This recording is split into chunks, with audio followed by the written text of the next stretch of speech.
Welcome back to the Laravel Community Creator Series. Today we are joined by Alfred Nutile, and he is, he's been a pillar of the community forever. I think I've known about him for 10 years now. Does that sound about right? But Alfred, welcome to the show, and if you don't mind, sort of introduce yourself to those that might not know you. Right. No, thank you. It's been a while. I kind of realize I'm in the background a lot, especially I was hidden away at Pfizer for a while. I introduced Laravel there eons ago, 10 or more years ago, 4.2. And I worked there for like 11 years as a contractor, kind of hiding away. But for the past 3 years, I've been on my own and just producing more content for the public because of being, on my own. It's a lot easier just to share things. So yeah. That's awesome. Yes. I've, it's funny how the community's been, it's just so big from all these years, and you don't get to meet everybody just because it's, now it's so global and worldwide. So it's awesome, for you to come on board and do this with us. It's awesome.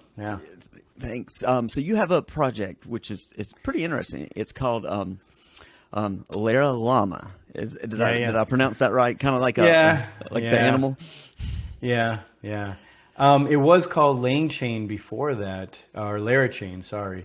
But people got it confused with Bitcoin and that type of stuff. So, and I made it after LangChain, the Python version, but now it's just called LaraLama just because, again, naming's hard, and I just tried to rename it. So that's good, though. I mean, that seems memorable, It's like, oh, that's simple. And, it stands out because it's not something you hear very often. So what exactly is the project?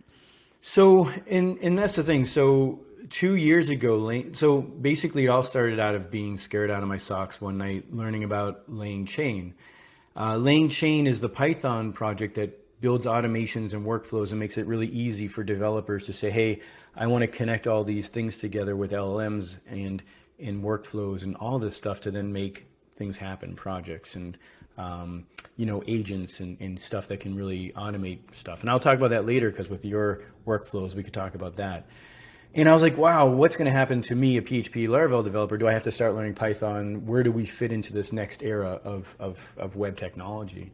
So then around that time, I started making LaraChain to just prove to myself we still have a place. And when you come down to it, one of the biggest things with OpenAI is they made an API that was really easy to use. And Laravel is really, really good with APIs.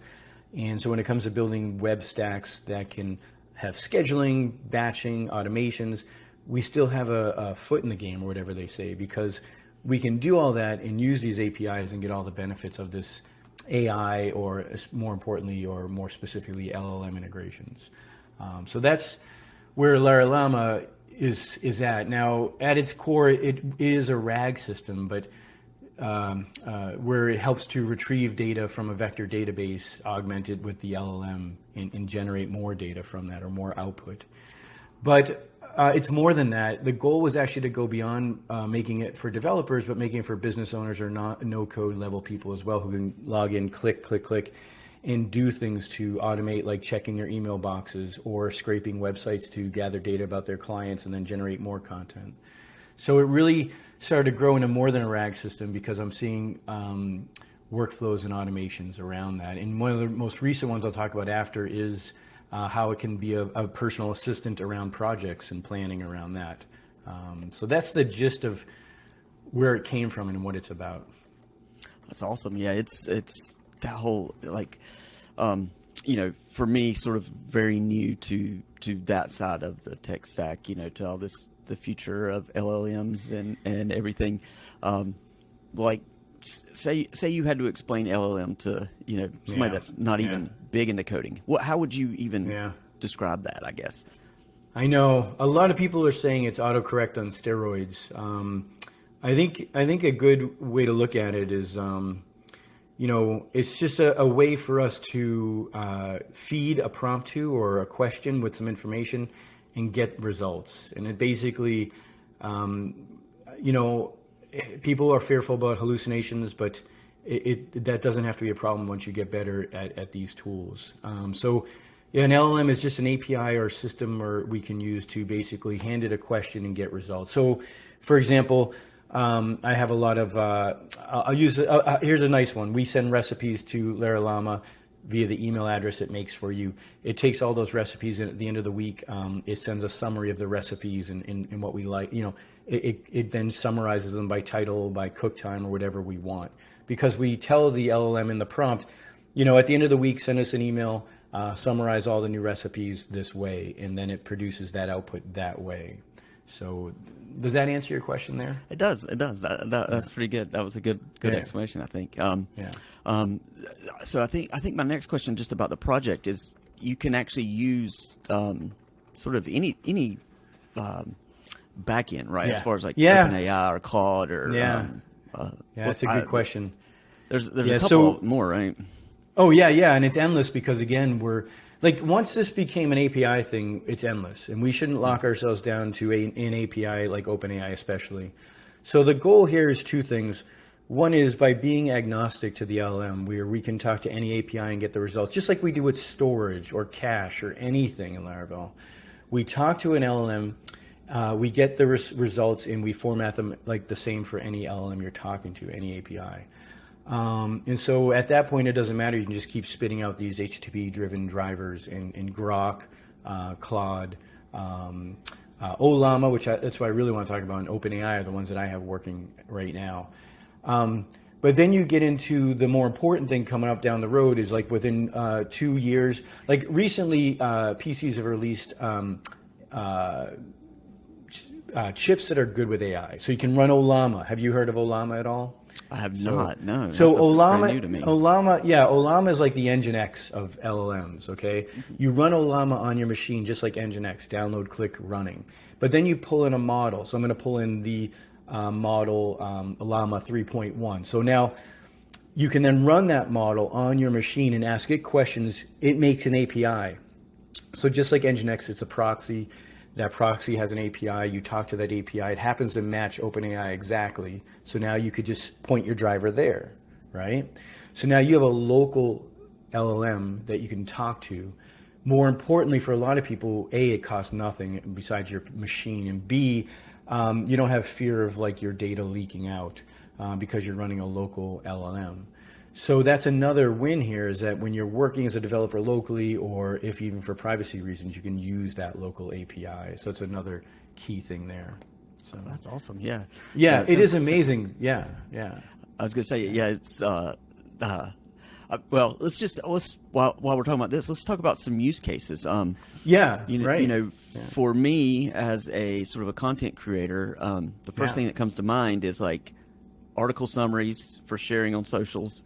That's sort of the first one I think about. But there's like so many use cases you can use this for, right? I mean, it's sort of endless. Whatever you can dream up, you can do. It's good. And it's so. Let's talk about use cases, and then along the line, let's keep in our minds that, hey, ChatGPT can do that. I can go to their website, paste this in, and it can do it. So we'll always keep that in mind as we talk. And then another thing to keep in mind is like, no matter what it can do today, we're always going to be ahead of it because we're developers, we're creating, we're thinking ahead of things. So we'll always be able to offer our customers and ourselves an edge because we're always ahead of the case. And I've proven this with myself for years, at least 2 years now with OpenAI. I'm always way ahead of them on some ideas and abilities. So back to your point, you could use like let me specifically talk about mine, and then you'll see your overlap. I made a project in LaraLamma. That project is basically me with a prompt saying, hey, help me market this book. What are some key things I can do? Build me a plan. And then the project says, okay, here's your plan. Here's all the tasks you have to do and when they're due. I'll remind you every morning what's going on this week, right? And then in the background, I can have a bunch of other stuff happen because LaraLamma has these plugins or these ways to send data to the system, which is another thing to keep in mind is all day long we're collecting data or we like things. And if you can send them somewhere consistently and then have that be your repository, then that's a big win. Where with OpenAI or ChatGPT and all these web interfaces, it's kind of hard to just keep it up to date and keep your data in there. So another short-term win there. So now all week long, I can send it via email, a link to a news article I like. So 10 articles later, It's collecting all this stuff. When it gets the email, it goes, oh, there's a link in here. I'm going to go, his prompt says, go get the website from that link. And I'll go get, it gets the website, downloads it, and puts it into the system, right? So now by the end of the week, I have a collection of emails that are now websites I wanted to talk about or think about. I have a system that could help summarize them for me. I could potentially have the system plugged into LinkedIn or Twitter to help post for me consistently, especially once I build trust with it. And that's another thing I talk about in another article of like, you can automate a lot of things, but we have to build that trust meter in the specific task. So for you, it kind of overlaps what you're doing, right? You could start collecting information in one place. You could start helping it. It can even know your voice and your tone. So there's an area in LaraLamma where you can say, this is how I speak, this is how I write, right? So then when it's repeating things or building things for you, you could say, use my voice or use my tone. And when the LLM's building that response or building that summary, it can then use your tone to help do that. So that's pretty sweet, because one thing just using like ChatGPT is when I write prompts, I try to be really specific, but it's like it will still come out weird a lot of times. So as an example, so like when we publish a new post on the Laravel News website, I'm just using Zapier right now, and it pulls down the article text. It runs it through ChatGPT, and it's supposed to summarize it into a tweet, and then it pushes out to like Threads and LinkedIn or whatever. But a lot of times it'll come out like in a first person, like I'm writing about something Laravel Incorporated did, and it'll be like, look what we did. And it's like, but that's not even how I wrote the prompt. Like it should never do that. But look what we made in this package. But I've still been struggling with the trust issue on the way I've been doing it. So that's in one thing to mention there is prompt engineering seems like a silly concept, but I think you'll see you have to get better at it, right? Yeah. So just sit there and hammer away in the ChatGPT UI or Claude. I like Claude better. Throw your prompt at it, get your responses, get them right, keep messing with the prompt.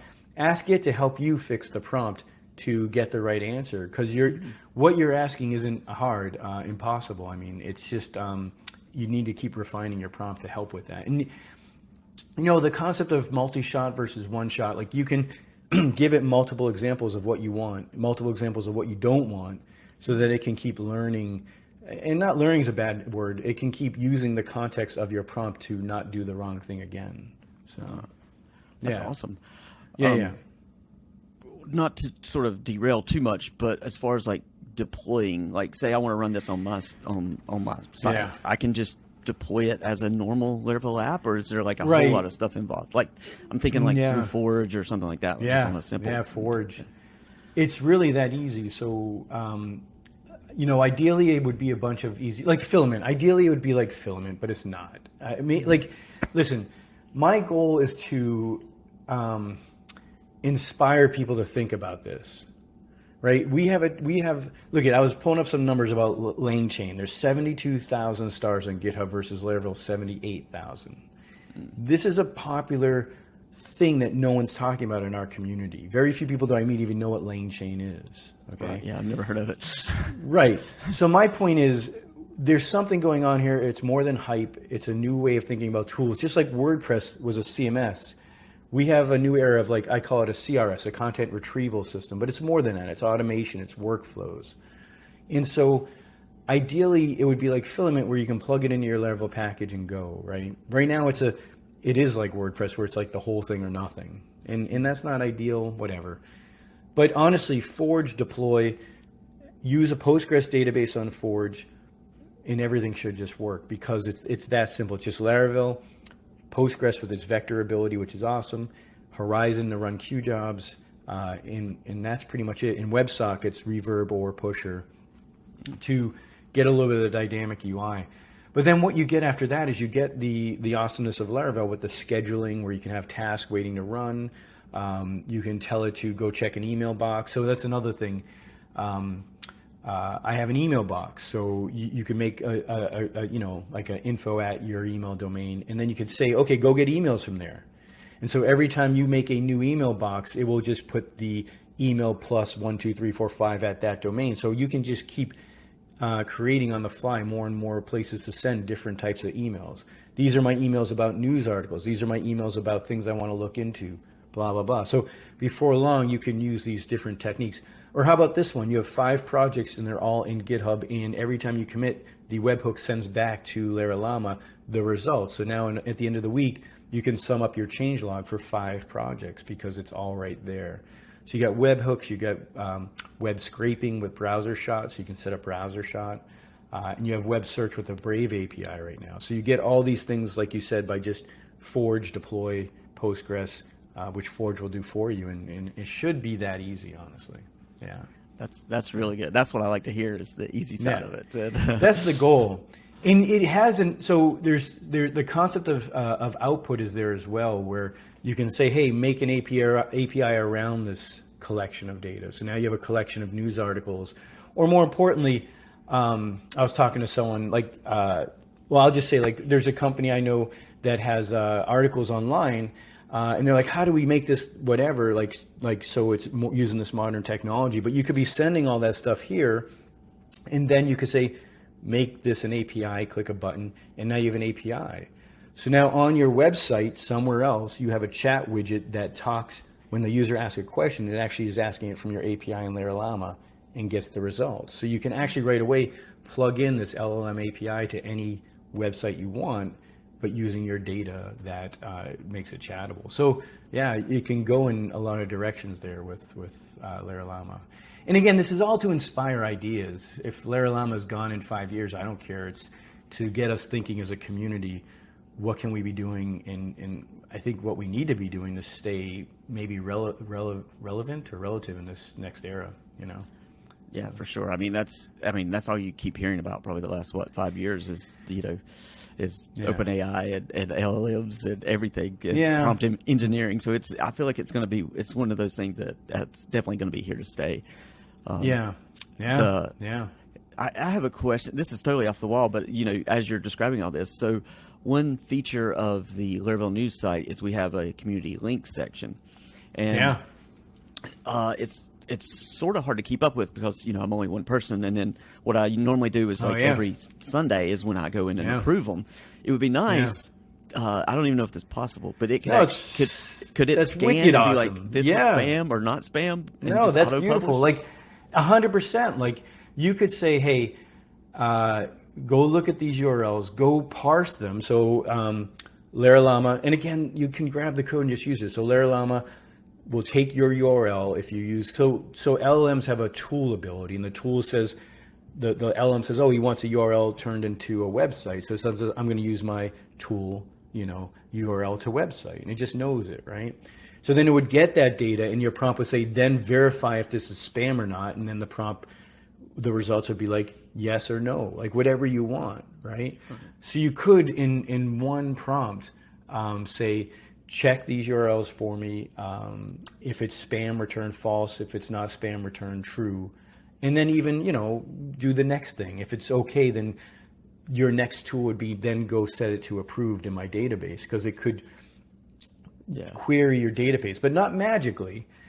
Think about tools dependency injection, right? So when it says use the get URL tool, Laravel's dependency injection system gets past that line that then renders that class, and it's past the arguments or the information to then do what it needs to do and then return whatever it needs to return. So there's no magic here. It's just it knowing what tools you have, what steps to take, and what to do with the results of that tool, right? That's so awesome. You could do that, and that's a brilliant. These are the things I want people thinking about, though. You just it's not to take away your job or many jobs, but it's to assist us in getting this stuff done that we don't want to do, or it's grunt work, or we can be doing something else. Yeah, I mean, the way you describe it, it could even, it could see if it's spam, but then secondly, it could be like, can you make sure this article is actually about Laravel? And 100%. Then approve and deny by that. Yes, I'm gonna have to research this more, because that would be awesome to have that more automated. And I think what you saw there, hopefully, and I'm writing the book, and we'll talk about that in a moment, but basically, we're empowering users to, like like not only as business owners like yourself, but when you build an application and you could say to a user, remember all those things you had to do to query the database or to filter or do this? No, just type in that prompt, find me people who live in California who went to this school, and it does it all for you. You're empowering users to get their jobs done without horrible interfaces or tons of steps, so it's, that prompting ability is a key thing here. Yeah, well, actually, this might lead into your book, but as far as tips for good prompt writing, the best is it best just to sort of just trial and error and ask it, like you said, just ask it to help you? I mean, I would, there's a lot of bad information out there where everything gets more complicated than it needs to be. If you stick to a particular structure, you'll do pretty well.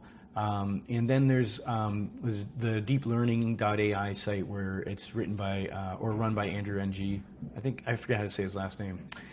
And there's a lot of good trainings there. Even one of the ladies who works at OpenAI had a good prompting training. But in the end, basically you start off with the role in brackets and say, hey, you're my assistant who's helping me parse this information to find good or bad links.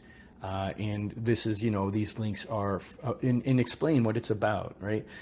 And then your task is the next bracketed area. Your task is to find the links that are good and ignore the ones that are not. And at the end, you're going to return to me an array of results. And then the format is the last bracket, second to last, where you're like, do this format. Like we just said, it's an array in the object with the URL, the title, and maybe a TLDR or all the content. So it's role, task, format, and then the last one is just context, where you're handing it, if you're, in your case, you'd be handing it the links, right? Where you're like, here's all the links I want you to look at. So it's that particular format that is a good starting point to then just start cranking away. And then, you have examples, like don't do this, do this, I didn't like this, and then you can learn from those. Like one thing I that's kind of interesting is when you use ChatGPT or Claude, and you're typing in that prompt, and you say, ChatGPT, go do this. There's a system level prompt that's probably this big that's telling ChatGPT what not to do, what to do, how to answer you, how to treat you, how to think. Like, it's not just an LLM getting your question, it's an LLM who has a prompt around your prompt. Okay, so you got to remember, it is a big deal prompting, and you can give it a lot of information. So it can be helpful to give it a sense of what it's doing, why it's doing it, and the task to be done. Does that make sense? It does. It does. It's funny. It almost reminds me of back when I was in school, one of our projects, this was like middle school, was like we had to write down how to tell somebody to make a peanut butter and jelly sandwich if they they can only follow the steps that you tell them to take. I just remember how hard that was, and then like you have to be so specific, like you pick up the knife, you dip it in the jar. It has a lot of, to me, it has a lot of feel of that to this, being so don't really give specific. up. No, it's a good way to put it. So don't give up because you told it to do something you thought was obvious, but keep going and keep giving it more details. There was a funny video on what you just said, and the guy had his kids doing just that, and he followed the directions, and it was just silly. Like, you're like, yeah, okay, I see. It was a good one. That's awesome. So you mentioned the book. So you're writing a book on PHP and LLMs. Tell us a little bit about that, and like how that came about. Right. So basically, it's been a couple years now, and I use it every day, not just to help get my work done, but with clients. I have a lot of moments where it's a tool that solves a lot of problems for me, or gets me to solve a problem because I didn't understand like how to do GIS in a database, and next thing you know, it has me doing everything I need to do, and I was able to pull it off. Or format emails, data from emails that were coming from random people to then generate JSON consistently without having to write all the text parsing I was trying to write. So I just wanted to start sharing those as practical solutions in this book, almost like a recipe book.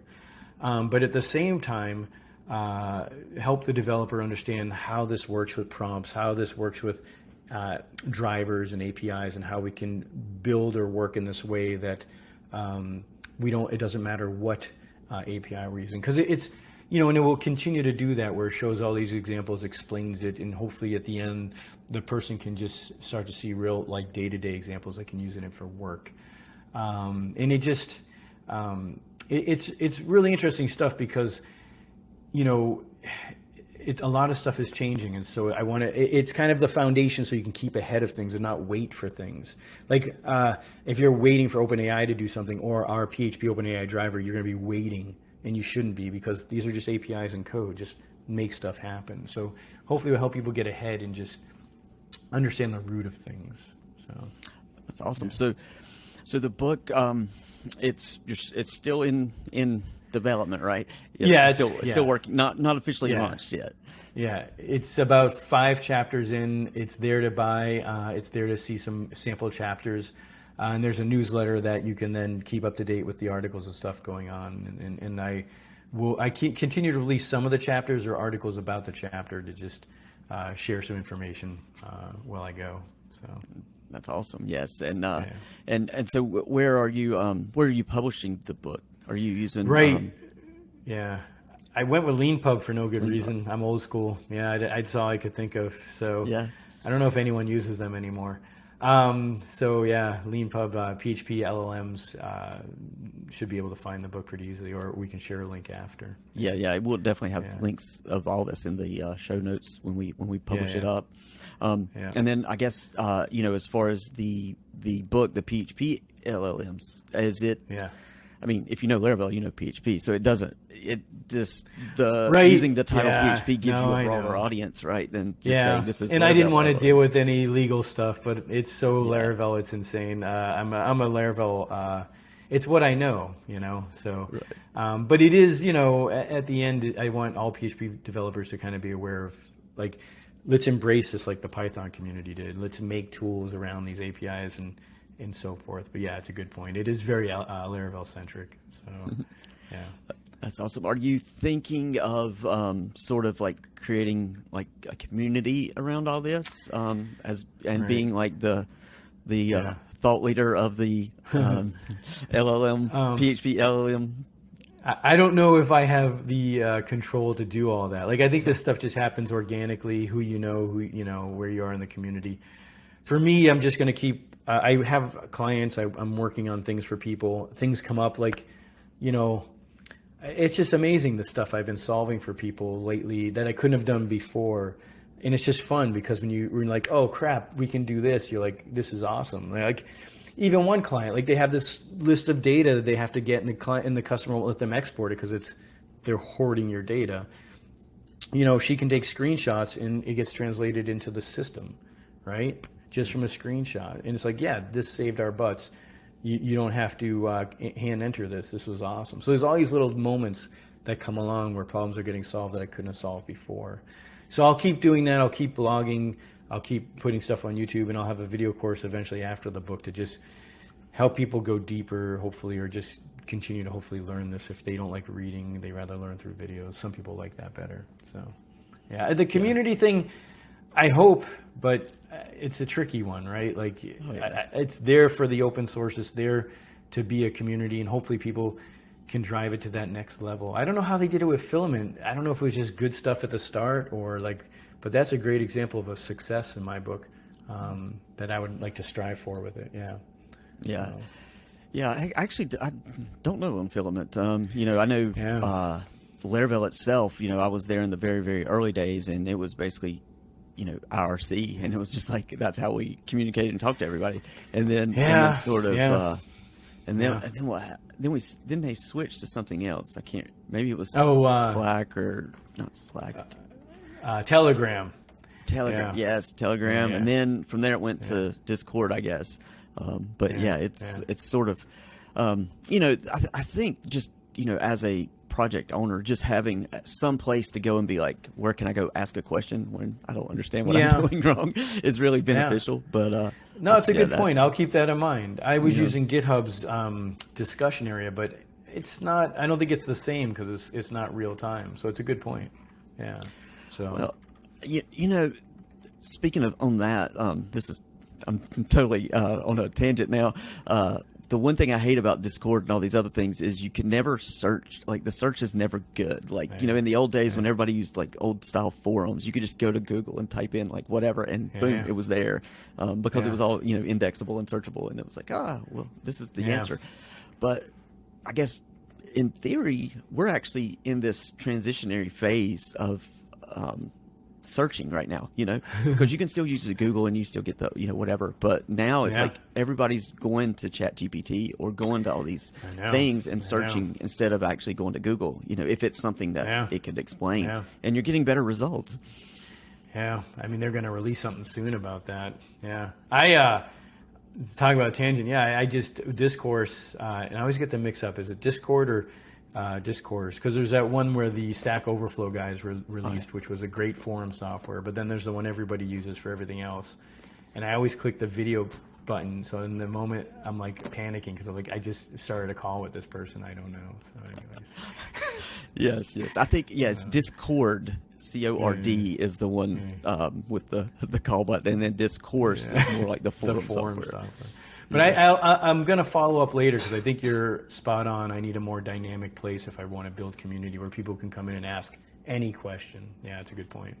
Like with native PHP, I joined that one, so I got to do one too. Yeah, it's a great idea. So yeah, I love that.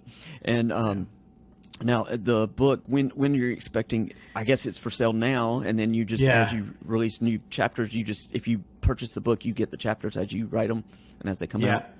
Yeah, they come out every week, 1 or 2 on Monday, and then if at the rate I'm going, it will be done by early November, and if I remember right. And but along the way, I've been adding chapters. I think you asked it recently. You said, "Well, why LLMs?" I'm like, I don't even have a chapter on that. I just assumed people know why. So I built out that chapter, and so that's a good example. Sometimes I think things are kind of come in as I do this stuff, but by early November, it all should be done. Yeah. Awesome. And then this, I don't know if your website says this or not, but let's just say I want to hire you to build me an LLM for something. Is that a possibility? Are you? Yeah, of course. Do you do custom stuff? Oh, I always do. That's all I do. So full time, I'm a freelancer who just does custom stuff for customers. I'll give you my Bitly link at the end because it goes to all of these things, including how to get me a calendar invite so you can just talk to me sometime. But if you ever need consulting or more importantly, build something fun, I can help out. I mean, some of the stuff I don't want to talk about because it's kind of NDA, but just the stuff you can do, it's just like with you and you're automating your workflows. Like, you'll be amazed at what you do. It's cool you're using Zapier. I never think about them because I'm too busy trying to make that thing. But I forget how easy it can be if I would just stop being so stubborn, Well, I mean, it has its benefits, but it's also very expensive to run. It's not good point. It's not cheap, and because now they charge you by you get so many task runs a month or something, and the way it works is every link we approve goes out to 4 social services or 5. It goes out everywhere, and then when we publish post, that goes out everywhere. So it's like we're running tons of tasks, and it's all like probably thousands of months, I guess, is pushing all that stuff out. But we'll look at LaraLama together. I'll show you my hosted versions, my training version, and then we can just see what can it do, what could it do, and then maybe we can play around. Because in the end, I love these real use cases, right? Mm-hmm. This is how products succeed, is they have real use cases. I think that's why Laravel succeeded. It wasn't trying to solve imaginary problems. It was a SaaS focused product from the start. It was solving real problems that paid off. So like with you, if you want to talk about it, we can just I'll show you around and show you it hosted and show you all that, and then you could see what can it do now and what could it do easily if you just think about it. Yeah, so it'd be fun. I love that. Yeah, that's a wonderful idea. Yeah, we'll definitely have to get that scheduled. Cool. So sort of to wrap up the call, anything else I missed that might be you'd like the community to know or anything like that? I mean, I will start a place to talk more about this, but I guess the only thing I just keep saying, or hopefully showed in this or explain this, there is hype, and the hype's going to fade because hype fades. I think it has to be hype to fade. So, but I think in the end, this is a new tool that we can use today to do some cool stuff for our clients and for ourselves. Like a total home project I can do now. There's so many of them, but like just a side note, just how cool this is. Now you're a developer, you're thinking, you're tinkering, you want to do things. No one ever in my household says, hey, we ran out of oatmeal, order some more. Empty box. They don't even take the box down. It's empty. But just say they took the box down and threw it away. And then tomorrow they're like, hey, there's no more oatmeal. I'm like, yeah, you ate it all. No one told me to buy more, right? So like what I did was I put, and I haven't finished this yet. This is just an idea. I have this top row of all the backup food. This is when this is gone, I have to order more. And now you take a stupid little camera on a Raspberry Pi and you point to that and take a photo. Or every time motion happens, and the LLM can say, oh, oatmeal's missing. I'm going to now order more. Because it happens to be right next to Alexa, and it can say, Alexa, order more oatmeal. Like, the fun stuff we can do at this next level for just messing around, it's kind of cool. So I would just say, like, just see this stuff as, like, it can help do some really cool stuff we couldn't imagine before, Yeah, that's such an awesome use case, because every week when we go to order groceries, my wife's like, what do you want? I'm like, I don't know, just like the normal stuff. And then she's like, well, what is that? I'm like, I don't know. I don't even know what we don't have. Like, look I now made this project, one of mine's a meal assistant. So it's a meal planner. We send our recipes, we tell it what we like, and every week it can build up a plan. It can send us an email saying this is your shopping list for this week. And then every week it does another plan. Hopefully not repeating everything, because that's what I always do. I'm like, let's have this. We had that last week. Oh, okay. Like, so it's just fun stuff. I know there's so many other ways to solve these problems, but to me, it's just kind of fun to use these tools like that. So yeah. I love that. Yeah. My family's the same way. It's like we have 4 staple dinners, and that's every week. It's like, what day do you want taco night? Yeah. What day do you want tacos? What day do you want spaghetti? That's funny. It's funny how we all have sort of the same shared problems across humanity. Yeah. And so they're fun to solve and do this creative stuff to just kind of add a twist to it. So yeah, that's the point I want to get across. Is it really is here, I think, for good, and it can do some things now that are fun and practical. So. Yeah, that's amazing. I love this. Yeah. You're gonna have to. Yeah, you have to do more videos on you making all this stuff. Yeah, I know. I try. I got exciting. lighting and everything. I just got to do it. I don't know what happens. But and then we'll talk. We'll talk soon as well, because it'll be fun to watch your process and see what can be done there. So for sure, yes, and yeah, that's. But yeah, I want to. I think we'll wrap it up here, because I feel like I could talk to you all day about this stuff, and I know cool. The listeners want to keep it tight. So, I want to thank Alfred for coming on the show. I've learned so much today, and really enjoy like finding these new packages and these new things within the Laravel community and PHP community. Yeah. It's awesome. All these links will be in the show notes. Alfred will. He does consulting, and he's got a book for sale. So you need to go and check out all of that too. If you have any ideas on this stuff that your company needs that, maybe you don't want or don't have the time to implement yourself and would prefer a professional to do it. But Alfred, thanks for joining us. Yeah. And thank you. Until next time. Cool. Thank you.